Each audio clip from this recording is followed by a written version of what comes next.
Assalamualaikum guys, welcome back to my YouTube channel. So in this video I'm with the important short questions of chapter number 17, Information and Communication Technology of 10th class Physics. इससे अलावा जो मैं इसके पिछले वाले chapters हैं उनकी videos मैं ऑलरेडी अपलोड कर चुकी हूँ. Short questions, important long questions, numericals according to the board point of view, board exams 2024. So you can visit my channel and watch those videos. So let's start this video. In unit number 17, the important short questions are on the very first page. The topic is information and communication technology. इसकी आपने definitions must याद करनी है short question के तौर पे, ठीक है. एक तो ये ब्लू बॉक्स में लिखी हुई है आईसीटी की definition information and communication technology, ये तो आपने मस्ट याद करनी है. बट इससे ऊपर आपने ये वाले जो 2 पॉइंट्स हैं ये भी लाजमी तौर पे याद करने हैं कि जो आपके ये 2 टर्म्स से मिलके बनता है इंफॉर्मेशन टेक्नोलॉजी एंड टेलीकम्युनिकेशन. इन दोनों को आप मिलाते हैं तो क्या बन जाता है आपके पास ICT information and communication technology. ये आपने शॉर्ट क्वेश्चन के तौर पे याद करना है, ठीक है. उसके बाद नेक्स्ट आ जाता है हमारे पास components of computer based information system CBIS. इसमें आपको ये मालूम होना चाहिए कि इसके 5 कंपोनेंट्स हैं, 5 पार्ट्स हैं. ये MCQs के लिए मालूम होना चाहिए. नेक्स्ट पेज पे जो CBIS के कंपोनेंट्स हैं ये सारे आपको अच्छी तरह से याद होने चाहिए शॉर्ट क्वेश्चन के तौर पे, ठीक है. ए शॉर्ट में आपको मालूम होना चाहिए कि what is hardware, what is software, what is data, ठीक है. डेटा और इन्फॉर्मेशन. अच्छा, एक और बात यहाँ पे आप याद रख लें कि शॉर्ट क्वेश्चन के तौर पे आपने डेटा और इन्फॉर्मेशन का डिफरेंस याद करना है, ठीक है. डेटा और इन्फॉर्मेशन का डिफरेंस लाजमी तौर पे याद करना है शॉर्ट क्वेश्चन के तौर पे. उसके बाद हार्डवेयर सॉफ्टवेयर लाजमी. अच्छा, हार्डवेयर और सॉफ्टवेयर का भी डिफरेंस पूछा जा सकता है आपसे, ठीक है. हार्डवेयर और सॉफ्टवेयर का डिफरेंस आपने अच्छी तरह से याद करना है. नेक्स्ट आ जाता है जो प्रोसीजर को आप शॉर्ट क्वेश्चन के तौर पे स्किप कर सकते हैं, ये ज़्यादा इंपॉर्टेंट नहीं है. और अभी जो मैंने आपको डेटा और इन्फॉर्मेशन का डिफरेंस बताया उसमें डेटा तो आप इस पैराग्राफ में से करेंगे. इन्फॉर्मेशन की डेफिनेशन आपकी जो पिछला वाला पेज है, फर्स्ट पेज जो है इस चैप्टर का, यहाँ से आप इन्फॉर्मेशन की डेफिनेशन को भी याद कर सकते हैं, ठीक है. इसके अलावा अगर हम नेक्स्ट पेज पे मूव करते हैं तो पीपल का एक कंपोनेंट है, इसको भी आप शॉर्ट क्वेश्चन के तौर पे स्किप कर सकते हैं, ठीक है. नेक्स्ट जो कंपोनेंट है पीपल का, ये आप लोग ये भी जो है शॉर्ट क्वेश्चन के तौर पे स्किप कर सकते हैं. नेक्स्ट आगे आ जाता है हमारे पास flow of information. Flow of information जो है इसमें आपने जो ये फर्स्ट वाला पैराग्राफ है ना, इसमें से आपने शॉर्ट क्वेश्चन क्या याद करना है कि why microwaves prefer over radio waves. यहाँ से आपने यहाँ से लेके यहाँ तक इस क्वेश्चन का आंसर बनेगा, ठीक है. मैं क्वेश्चन रिपीट कर रही हूँ कि why microwaves prefer over radio waves, ठीक है. ये कंसेप्चुअल क्वेश्चन के तौर पे पूछा जा सकता है, तो इसका आंसर आपने यहाँ से यहाँ तक लिखना है, ठीक है. ये आपने याद करना है. उसके बाद अगर हम नेक्स्ट पैराग्राफ पे मूव करें तो यहाँ पे आपको मतलब यहाँ पे है ट्रांसमीटर का ट्रांसमिशन चैनल और रिसीवर का बताया गया थोड़ा सा, ठीक है. यानी ये स्टार्टिंग में ट्रांसमीटर का बताया है, नेक्स्ट पे उसने ट्रांसमिशन चैनल का बता दिया है. उसके बाद यहाँ तक ट्रांसमिशन चैनल का बनेगा, ठीक है. और नेक्स्ट फिर उसने यहाँ से रिसीवर का बताया. तो ये वाली भी लाइंस आप जो है वो याद कर लें. अगर आप इसको स्किप करना भी चाहें तो कर दें, लेकिन आपको ये ज़रूर मालूम होना चाहिए कि जो कम्युनिकेशन सिस्टम के असेंशियल पार्ट्स 3 कौन से हैं, वो कौन से हैं, transmitter, transmission channel and receiver. तो ये शॉर्ट क्वेश्चन के तौर पर तो आपने लाजमी तौर पर याद करना है. अगर आप इसको स्किप करना चाहें तो कर सकते हैं, ठीक है. नेक्स्ट अगर हम बात करें transmission of electric signals through wires, ठीक है. इसके अंदर जो है ये आपको मालूम होना चाहिए कि किसने इसको जो है वो इन्वेंट किया था. ये आपने MCQs के लिए याद रखना है. उसके बाद जो जो टेलीफोन के 2 पार्ट्स हैं ना इंपॉर्टेंट, माउथ पीस और एयर पीस, ये जो 2 पैराग्राफ्स हैं ना इनको आपने अच्छी तरह से रीड आउट कर लेना है. यानी माउथ पीस का क्या काम है यहाँ से यहाँ तक, और उसके बाद रिसीवर का क्या काम है. ये रिसीवर भी हो सकता है, इसकी जगह वो एयर पीस भी पूछ सकते हैं. तो ये जो 2 पैराग्राफ्स हैं ना ये भी शॉर्ट क्वेश्चन के तौर पे हैं, लेकिन ये शॉर्ट क्वेश्चन इतना इम्पॉर्टेंट नहीं है, ठीक है.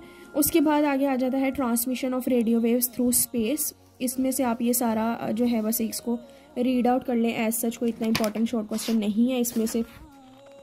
आगे अगर हम चलते हैं तो फैक्स मशीन आ जाता है. फैक्स मशीन में आपने ये शॉर्ट क्वेश्चन जो है ये इंपॉर्टेंट है, ये आपने लाजमी तौर पे याद करना है, ठीक है. और ये आपसे वो पूछा जा सकता है, फैक्स मशीन के तौर पे भी क्वेश्चन आ सकता है, और आपको क्वेश्चन टेलीफैक्स स्माइल और मतलब इससे भी, इस नाम से भी आ सकता है, ठीक है. तो ये कंफ्यूज नहीं होना कि ये क्या आ गया, तो ये वाला भी आपने टर्म अपने जहन में रखना है. तो फैक्स मशीन को आप यहाँ से अगर पहली लाइन स्किप भी करना चाहते हैं तो कर सकते हैं. यहाँ से लेके आप लोग यहाँ तक इसको लर्न करें शॉर्ट क्वेश्चन के तौर पे। नेक्स्ट आ जाता है सेल फोन। सेल फोन का जो है वो एक तो ये याद रखें कि ये 2 वे कम्युनिकेशन है MCQs के लिए, ठीक है। उसके बाद अगर हम नेक्स्ट पेज पे मूव करते हैं, इस पेज पे आपने ये जो मोबाइल स्विचिंग सेंटर और बेस स्टेशन है ना, इसकी आपने डेफिनेशन ज़रा अच्छे तरीके से कर लेने, ठीक है, कि बेस स्टेशन क्या होता है हमारे पास और जो हमारे पास मोबाइल स्विचिंग सेंटर है वो क्या होता है, ठीक है। यहाँ से ये सारा आप यहाँ तक तो एटलीस्ट लाजमी याद करें, ठीक है। उसके बाद इसी के अंदर एक सेल की और एक क्लस्टर की भी डेफिनेशन कवर हो जाएगी, तो ये आपने लाजमी शॉर्ट क्वेश्चन के तौर पे याद करना है। ये base station, mobile switching centre, ये भी क्या है, इंपॉर्टेंट है। नेक्स्ट आ जाता है फोटोफोन। फोटोफोन भी आपने याद करना है। ये पहली 2 लाइनें आप स्किप करना चाहें तो कर सकते हैं, यहाँ से आप यहाँ तक इसको याद करें, ठीक है। अगर कोई लास्ट वाली 2 लाइन्स भी स्किप करना चाहता है तो भी कर दे, लेकिन यहाँ से यहाँ तक तो लाजमी तौर पे याद आप कर लें इसको शॉर्ट क्वेश्चन के तौर पे, ठीक है। नेक्स्ट आ जाता है transmission of light signals through optical fibre.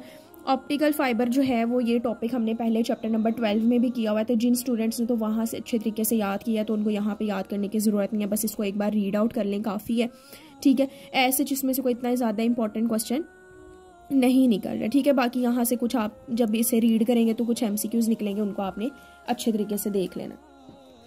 ये नेक्स्ट पेज पे एक और MCQs इसमें से बन रहा है, ये MCQs आप अच्छे तरीके से कर लें, ठीक है। नेक्स्ट टॉपिक आ जाता है हमारे पास कंप्यूटर का। कंप्यूटर के अंदर जो अभी हमने स्टार्टिंग वाला एक टॉपिक देखा है CBIS का, कंपोनेंट्स का, वही तकरीबन जो है इसमें थोड़ा बहुत एक्सप्लेन किया गया है, वही चीज़ें हार्डवेयर सॉफ्टवेयर को, ठीक है। तो वो अगर आपने वहाँ से की हैं तो इनफ है। यहाँ से अब आपने जो करना है वो क्या करना है कि यहाँ से आपने माइक्रो प्रोसेसर, ये माइक्रो प्रोसेसर से भी क्वेश्चन आ सकता है, CPU से भी क्वेश्चन आ सकता है, तो ये आपने लाजमी तौर पे याद करना है, ठीक है। यहाँ से लेके यहाँ तक आपने ये पैराग्राफ शॉर्ट क्वेश्चन के तौर पे याद करना है। ये इंपॉर्टेंट है। CPU या माइक्रो प्रोसेसर पूछा जा सकता है, या अगर ये दोनों टर्म्स नहीं भी पूछी जाती तो वो आपसे ये पूछ सकता है कि what is the brain of computer, ठीक है। तो आपको ये मालूम होना चाहिए। आगे आ जाता है सॉफ्टवेयर। तो सॉफ्टवेयर वही बात है जो आपने अगर शुरू में जो कंपोनेंट्स है वहाँ से कर लिया तो फिर आप यहाँ से इसको स्किप आउट कर सकते हैं, ठीक है। बट यहाँ से आपने जो एक चीज़ याद रखनी है वो है ऑपरेटिंग सिस्टम। ये आपने शॉर्ट क्वेश्चन के तौर पे करना है। The operating system is a software, ये सारा आपने यहाँ से यहाँ तक करना है, ठीक है। ये 2 सॉफ्टवेयर के नाम है ऑपरेटिंग सिस्टम्स के, ये आपने याद रखने हैं, ठीक है। तो एक शॉर्ट क्वेश्चन यहाँ से ये भी बन सकता है। उसके बाद ये वाला जो पैराग्राफ है ना, इसमें से उसने काफ़ी ज़्यादा यूजेस लिखे हैं कंप्यूटर के, ठीक है। ये क्या है, यूजेस ऑफ कंप्यूटर, तो ये भी शॉर्ट क्वेश्चन में पूछा जा सकता है, यूजेस ऑफ कंप्यूटर। तो ये काफ़ी ज़्यादा इसके अंदर यूजेस लिखे हैं, आप कोई से 2 याद कर ले, इनफ है। शॉर्ट क्वेश्चन में कोई से 2 भी लिखते हैं तो काफ़ी है, तो कोई से 2 यूजेस आप अपनी मर्जी के यहाँ से जो भी आपको शॉर्ट लगे या जो आपको ईजी लगे वो आप इसमें से निकाल के याद कर लें, ठीक है। नेक्स्ट जो है वो है इन्फॉर्मेशन स्टोरेज डिवाइसेस। अच्छा, इसमें से ये प्राइमरी मेमोरी और सेकेंडरी मेमोरी, ये जो है वो शॉर्ट क्वेश्चन है। आपको प्राइमरी मेमोरी और सेकेंडरी मेमोरी में डिफरेंस पूछा जा सकता है, आपने इनका डिफरेंस लाजमी याद करना है। आपसे रैम और रोम का डिफरेंस पूछा जा सकता है, ये आपने लाजमी याद करना है, ठीक है। यहाँ से शॉर्ट क्वेश्चन ये 2 निकल सकते हैं और ये आपने अच्छी तरह से याद करने हैं। प्राइमरी मेमोरी, सेकेंडरी मेमोरी का डिफरेंस, रैम और रोम का डिफरेंस। नेक्स्ट अगर बात करें हम ऑडियो वीडियो कैसेट्स की, तो ऑडियो वीडियो कैसेट्स में हमारे पास जो है वो ऐसा कोई इतना खास इंपॉर्टेंट क्वेश्चन नहीं निकल रहा है। नेक्स्ट आ जाता है हमारे पास मैग्नेटिक डिस्क का। मैग्नेटिक डिस्क में से आपके पास यहाँ पे एक फ्लॉपी डिस्क का क्वेश्चन बन सकता है, शॉर्ट क्वेश्चन, ठीक है, या मैग्नेटिक डिस्क का भी बन सकता है, ठीक है। तो यहाँ से आप मैग्नेटिक डिस्क का भी शॉर्ट क्वेश्चन कर सकते हैं, लेकिन ये जो ज़रा ज़्यादा फ्लॉपी डिस्क जो है यहाँ से आपने करना है, ठीक है। यहाँ से आप यहाँ तक कर सकते हैं, इनफ है। अगर कोई आगे से भी करना चाहता है तो कर ले। उसके बाद यहाँ से फ्लॉपीज़ का थोड़ा सा कर ले कि फ्लॉपीज़ इनएक्सपेंसिव होती हैं या ये सारा कुछ, ठीक है। डेटा जो स्टोर होता है वो कितनी देर के लिए होता है या किस तरह से स्टोर होता है, इसको बस आप रीड आउट कर लें।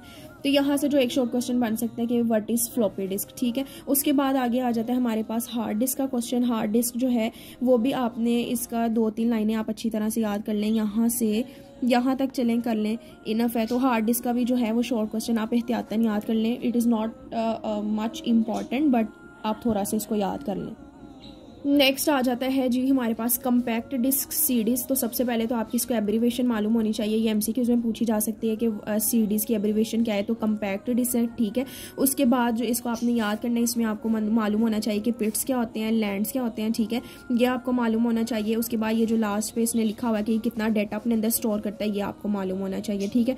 तो ये जो चीज़ें आप MCQs के लिए भी करेंगे, अगर इनको ही उठा के आप शॉर्ट में लिखते हैं तो वो एक शॉर्ट क्वेश्चन भी आपका यहाँ से कवर हो सकता है। नेक्स्ट जो आ जाता है हमारे पास फ्लैश ड्राइव। फ्लैश ड्राइव जो है ना वो शॉर्ट क्वेश्चन के लिहाज से इंपॉर्टेंट है। अभी जो मैंने आपको बताया ना, audio video cassettes, magnetic disk, compact disc, इसमें से जो अगर देखा जाए तो ज़्यादा इंपॉर्टेंट हमारे पास क्या है, फ्लैश ड्राइव। तो फ्लैश ड्राइव आपने लाजमी तौर पे याद करना है, ये आप यहाँ से लेके यहाँ तक याद कर सकते हैं, ठीक है। उसके बाद अगर मतलब इतना भी काफ़ी है, जो आगे से नहीं भी याद करना चाहते वो इसको स्किप आउट कर सकते हैं। ये थोड़ा सा देख लेंगे, ये इलेक्ट्रॉनिक बेस्ड डिवाइस है, ठीक है। उसके बाद आगे आ जाता है हमारे पास, आप यहाँ से भी इसको थोड़ा सा देख सकते हैं, लेकिन अगर नहीं भी करना चाहते तो इट्स ओके, बट वो जितना मैंने निशान लगाया उतना भी काफ़ी है, ठीक है। उसके बाद नेक्स्ट आ जाता है हमारे पास applications of computer word processing. इसको बस आप एक बार रीड आउट कर लें कि वर्ड में हम क्या क्या कर सकते हैं, यानी कोई आर्टिकल या कोई लेटर बुक वगैरह लिख रहे हैं उसमें हम एडिटिंग कर सकते हैं, टेक्स्ट ऐड करना है, उसको हमने इरेज आउट करना है, या कुछ भी इसमें अमेंडमेंट्स चेंजिंग्स वगैरह करनी है, वो किस तरह से, बस इसको एक बार आप रीड कर लें, ठीक है। उसके बाद जो मेन चीज़ है यहाँ पे वो है डेटा मैनेजमेंट। डेटा मैनेजमेंट की आपने यहाँ से डेफिनेशन लाजमी तौर पे याद करनी है इतनी, ठीक है। ये डेफिनेशन आपको अच्छी तरह से याद होनी चाहिए। उसके बाद ये जो आगे ये जो दो पैराग्राफ्स है ना, इसके अंदर उसने इसका यूज़ बताया, ठीक है। In other words we can say कि इसके अंदर उसने कंप्यूटर का यूज़ बताया या किस तरह से आप कंप्यूटर को डिफरेंट प्लेसेस पे यूज़ कर सकते हो, ठीक है। तो इसको भी यहाँ से एज सच करने की ज़रूरत नहीं है, क्योंकि अभी जो पीछे मैंने आपको क्वेश्चन का आंसर लगवाया है यूजेस ऑफ द कंप्यूटर, अगर आपने वहाँ से यूजेस करनी है तो इनफ है। नेक्स्ट आ जाता है हमारे पास इंटरनेट। इंटरनेट को आप जो है इंटरनेट भी एज सच आप स्किप आउट कर सकते हैं, यहाँ से भी कोई इतना खास इंपॉर्टेंट शॉर्ट क्वेश्चन नहीं है। इंटरनेट की जो सर्विसेज है ना, ये इंपॉर्टेंट शॉर्ट क्वेश्चन है, तो ये आपने लाजमी तौर पे याद करनी है दोनों, ठीक है। यहाँ से जब आप याद कर लेंगे, ब्राउज़र की थोड़ी सी छोटी सी डेफिनेशन यहाँ से कर लें, ठीक है। उसके बाद ये जो ब्राउज़र की जो नाम लिखे हुए हैं ना, ये नामों में से कोई 2-3 नाम आप याद कर सकते हैं। उसके बाद आ जाता है हमारे पास इलेक्ट्रॉनिक मेल। इलेक्ट्रॉनिक मेल को भी यहाँ से तो आपने ये जो ऊपर जो हमने किया होगा ना, इसमें से तो आप जो है वो डेफिनेशन कर सकते हैं, ठीक है। यहाँ से तो डेफिनेशन हो जाएगी। उसके बाद जो ईमेल के यूजेस हैं ना, वो आप आगे से कर सकते हैं, ठीक है। अब ईमेल के जो यूजेस हैं हमारे पास, वो आपने यूजेस जो हैं, ये इंपॉर्टेंट शॉर्ट क्वेश्चन है, ठीक है, ये इंपॉर्टेंट है, ये आपने करना है।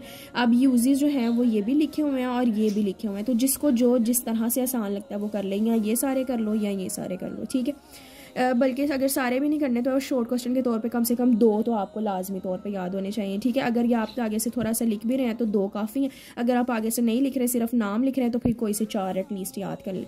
नेक्स्ट आ जाते हैं जी हमारे पास रिस्क ऑफ ICT। इसमें डिफरेंट डेफिनेशंस निकलती हैं। इसमें जो सबसे इंपॉर्टेंट डेफिनेशन है वो है जी हैकिंग। हैकिंग आपको मालूम होना चाहिए, शॉर्ट क्वेश्चन में पूछा जा सकता है।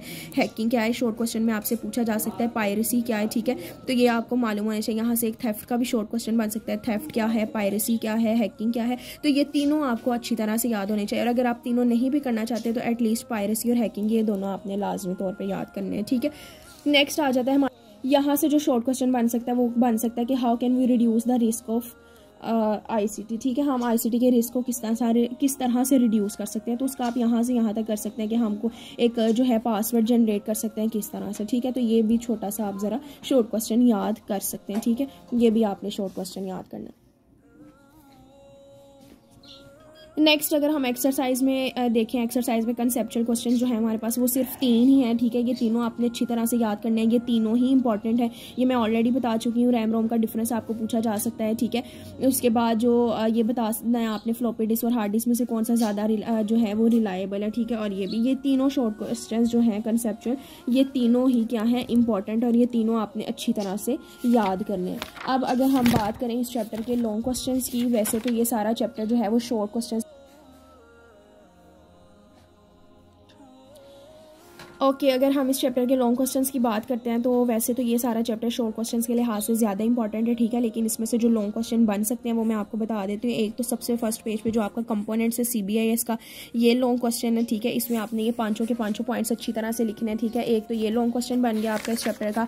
नेक्स्ट अगर हम बात करते हैं तो नेक्स्ट जो है वो इस चैप्टर का लॉन्ग क्वेश्चन क्या बन सकता है हमारे पास, transmission of light signals through optical fibres, ठीक है। ये भी लॉन्ग क्वेश्चन बन सकते हैं, ठीक है, लेकिन ये इतना ज़्यादा इंपॉर्टेंट नहीं है। जो CBIS वाला ना वो ज़्यादा इंपॉर्टेंट है। उसके बाद अगर हम बात करते हैं कंप्यूटर की, तो कंप्यूटर भी आपको लॉन्ग क्वेश्चन आ सकता है, लेकिन ये भी इतना ज़्यादा इंपॉर्टेंट नहीं है, ठीक है। ये भी लॉन्ग क्वेश्चन बन के आ सकता है। उसके बाद आगे अगर हम बात करते हैं इंफॉर्मेशन स्टोरेज डिवाइसेस की, तो ये स्टोरेज डिवाइसेस आपको लॉन्ग क्वेश्चन में पूछा जा सकता है। अब ये लॉन्ग क्वेश्चन ना 2 तरह से बन के आ सकता है कि वो आपको ये कह दे कि लॉन्ग क्वेश्चन जो है मतलब वो इस तरह से पूछ सकता है कि आपको इससे 2-3 स्टोरेज डिवाइसेस का बता दे। ठीक है, और या फिर वो स्पेसिफाई करके बता सकता है कि फ़लाँ स्टोरेज डिवाइस का बता दें। अगर वो स्पेसिफाई करता है तो उसी लिहाज से जो मैग्नेटिक डिस्क है वो इम्पॉर्टेंट है, हार्ड डिस्क इम्पॉर्टेंट है, कम्पैक्ट डिस्क इम्पॉर्टेंट है। ठीक है, तो ये तीनों अलग से भी लॉन्ग क्वेश्चन बन के आ सकते हैं। ठीक है, और अगर इन तीनों में देखा जाए तो हार्ड डिस्क जो है और कम्पैक्ट डिस्क वो ज़्यादा इम्पॉर्टेंट है।